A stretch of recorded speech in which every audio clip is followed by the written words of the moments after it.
Está bien, no habrá una segunda cita, pero al menos ya sabrá que Uruguay ya contaba con 2 mundiales antes de siquiera jugarse el primero.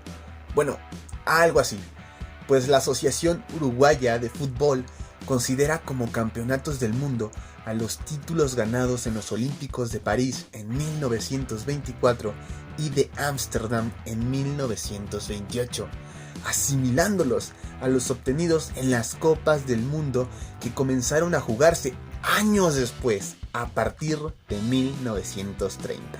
Esto bajo la argumentación que dichos Juegos Olímpicos fueron los primeros torneos de selecciones absolutas y estaban organizados por la FIFA. He aquí el porqué de que los charrúas presuman 4 estrellas en su escudo, las 2 primeras por lo ya mencionado y las otras 2 por sus mundiales ganados en 1930 en casa y 1950 en el famoso Maracanazo.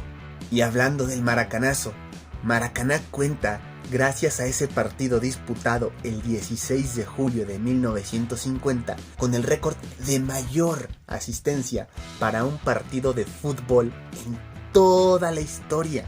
Hubo un aforo oficial de 173.850 personas que presenciaron, entre lágrimas, la caída del conjunto brasileño y que provocó numerosos interrumpo la palabra para no ser censurado, sirios e incluso que Brasil no volviese a utilizar indumentaria blanca en un encuentro de fútbol. La falta de butacas y de protocolos de seguridad eficientes permitieron que se llegara a esta cifra de hinchas. Extraoficialmente, además, se habla de hasta 200.000 almas en Maracaná. El estadio del Sheffield United, Bramall Lane, no llegó nunca a tal capacidad. Su récord, sin butacas, está en 68.827 personas. Sin embargo, cuenta con el honor de ser considerado como el primer estadio de la historia. Fue inaugurado el 30 de abril de 1855. En él se disputó, además, el primero de todos los partidos de fútbol bajo luz eléctrica en 1878.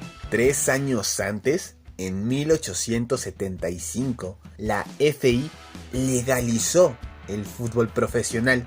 Esto quiere decir que permitió a los clubes pagar y a los futbolistas cobrar por jugar a la pelota. Años atrás se consideraba ilegal debido a que el balompié era visto meramente como diversión y estaba mal hacer negocio con él. Este cambio se dio principalmente por jugadores como Fergus Sutter, el llamado primer futbolista profesional, que recibía dinero ilícito por parte del Darwin a cambio de sus servicios futbolísticos. Perdón por la interrupción, no me tardo, te lo juro. Solo quiero invitarte, si te está gustando el video, a que te suscribas al canal y me regales un comentario. Ayúdame, por favor, a crecer este proyecto. Gracias. La profesionalización del fútbol consiguió globalizar más rápido el juego. Ha escalado y se ha esparcido tanto que selecciones como la australiana se han visto obligadas a buscar también nuevos horizontes. Australia es de los pocos países que compite en una confederación que no le corresponde.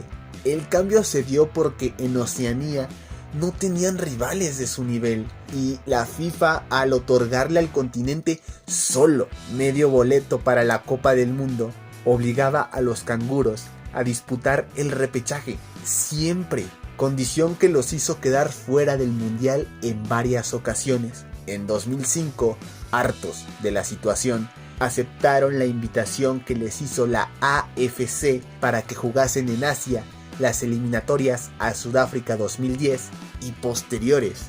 Desde entonces, no han faltado a ninguna justa mundialista. Escúchame, si tu crush sigue ahí después de haber escuchado estos super datos, te arrodillas, le declaras tu amor y directamente le propones matrimonio.